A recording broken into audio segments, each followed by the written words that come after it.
샬롬, 사랑하는 새벽나라 친구들 반갑습니다. 여러분과 함께 주일 말씀을 묵상할 윤수신 전도사입니다. 당시 이스라엘의 지역의 결혼식 문화는 보통 해가 진 이후에 시작되었습니다.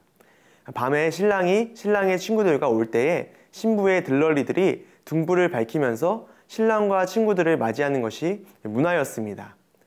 오늘 마태복음 말씀에서 예수님께서 들려주실 비유에서도 이와 같은 모습이 펼쳐집니다. 10명의 처녀들, 신부의 들러리들이 신랑을 맞이할 준비를 하고 있습니다. 그런데 신부의 들러리가 반으로 나뉘어집니다. 5명은 어리석은 자들로서 오직 등불만을 준비했습니다. 그러나 다른 5명은 슬기로운 자들로서 등불뿐만 아니라 신랑이 늦어도 등불을 계속 밝힐 수 있는 여분의 기름 또한 준비하였습니다.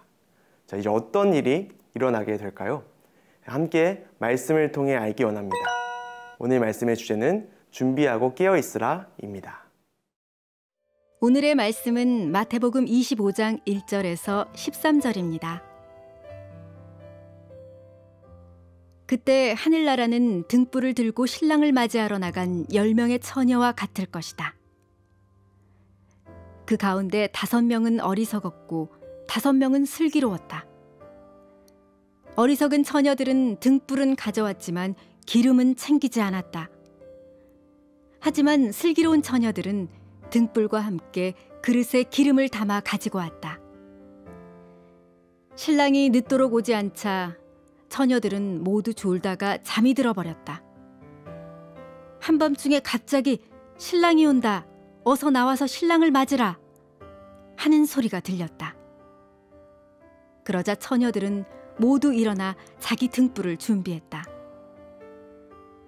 어리석은 처녀들은 슬기로운 처녀들에게 우리 등불이 꺼져가는데 기름을 좀 나눠다오 하고 부탁했다. 슬기로운 처녀들은 안 된다. 너희와 우리가 같이 쓰기에는 기름이 부족할지도 모른다.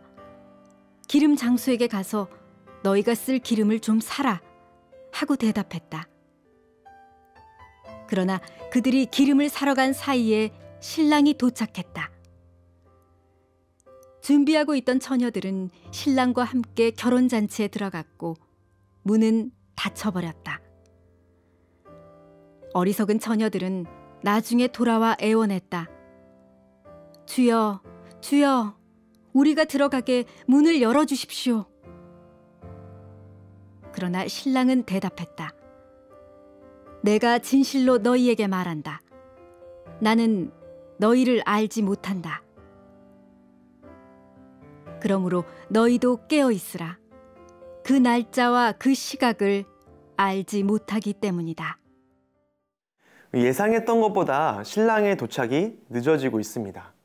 그렇기 때문에 신랑이 올 때까지 등불을 밝히기 위해서는 더 많은 기름이 필요했습니다. 슬기로운 5명은 이미 기름이 있기 때문에 괜찮았지만 어리석은 5명은 그렇지 않았습니다.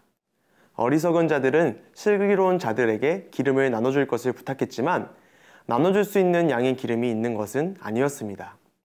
결국 어리석은 자들은 기름을 구하기 위해 자리를 비웠고 바로 그때 신랑이 도착했습니다. 그리하여 슬기로운 자들은 그 자리에 있었기에 잔치에 들어갈 수 있었지만 어리석은 자들은 들어갈 수 없었습니다. 돌아온 어리석은 자들은 들어가게 해달라고 애원했지만 돌아오는 답은 이와 같았습니다. 함께 12절 말씀을 읽도록 하겠습니다. 그러나 신랑은 대답했다. 내가 진실로 너희에게 말한다. 나는 너희를 알지 못한다. 이 비유에 나타나는 신랑은 누구를 가리키는 것입니까? 그렇습니다. 바로 하나님이십니다. 열 처녀는 누구를 가리키는 것입니까?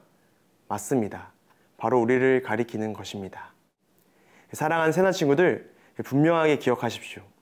이 세상에는 단 2가지의 인생의 결과가 있습니다. 오늘 이야기에서 열 처녀가 여분의 기름을 준비했느냐에 따라서 슬기로운 처녀와 어리석은 처녀로 구별되듯이 마지막에 우리의 인생도 구별될 것입니다. 한 가지는 하나님이 기억하시는 인생이고 다른 한 가지는 하나님이 기억하시지 않는 인생입니다. 하나님께서 기억하시는 인생은 어떤 인생입니까? 이 땅 가운데서 예수님을 믿고 하나님의 영광을 위해 살아감으로 하나님 나라에서의 삶을 준비하는 슬기로운 인생입니다. 그렇다면 하나님께서 기억하시지 않는 인생은 무엇입니까? 이 땅 가운데서 예수님을 믿지 않고 하나님의 뜻대로 살지 않는 어리석은 인생입니다. 결코 어리석은 인생을 살아 하나님께 기억되지 못하는 인생을 살지 마십시오. 이 땅 가운데서 예수님을 믿고 하나님의 말씀을 따라 하나님의 나라에서의 삶을 준비하는 인생을 사십시오. 그런 인생이야말로 하나님께서 기억하시는 인생입니다. 하나님께 기억되어 영원한 삶 가운데 들어가는 모든 새나 친구들 되기를 간절히 소원합니다.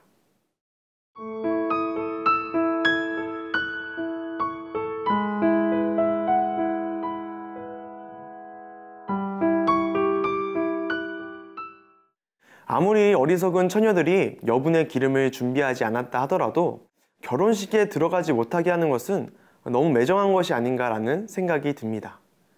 그러나 그럼에도 불구하고 이런 비유를 말씀하신 예수님의 깊은 뜻이 있습니다. 함께 13절 말씀을 읽도록 하겠습니다. 그러므로 너희도 깨어있으라. 그 날짜와 그 시각을 알지 못하기 때문이다. 아멘. 예수님께서는 결혼식을 미리 잘 준비하라는 교훈을 주시기 위해서 열 처녀의 비유를 말씀하신 것이 아닙니다. 예수님께서 이 비유를 말씀하신 이유는 우리에게 예수님이 이 땅에 다시 오시는 마지막 날을 준비하게 하시기 위해서입니다. 사랑하는 새나 친구들, 마지막 날을 준비하십시오. 예수님이 다시 오시는 마지막 날은 분명하게 있습니다. 물론 우리는 그날이 정확히 언제인지는 알 수 없습니다. 하지만 분명한 것은 그날이 확실히 오고 있다는 것과 점점 다가오고 있다는 것입니다. 나아가 우리는 마지막 날에 대한 준비는 오직 그날이 오기 전에만 가능하다는 것을 기억해야 합니다. 그날이 왔을 때 뒤늦게 준비하여도 아무 소용없습니다. 오직 미리 준비한 자만이 하나님의 나라에 들어가게 될 것입니다. 바로 오늘 하루 더욱 예수님을 믿고 하나님의 말씀에 따라 살아간 자만이 하나님 나라에 들어가게 될 것입니다. 그날이 있음을 기억하면서 항상 깨어서 그날을 준비하는 모든 새나 친구들 되기를 소원합니다. 이 시간 함께 기도하겠습니다. 주님, 우리가 주님 다시 오시는 날을 기억하면서 오늘 하루 주님을 더욱더 사랑하면서 주님께 순종하면서 주님을 따르면서 살 수 있도록 인도하여 주시옵소서. 살아계신 예수 그리스도의 이름으로 기도드렸습니다. 아멘.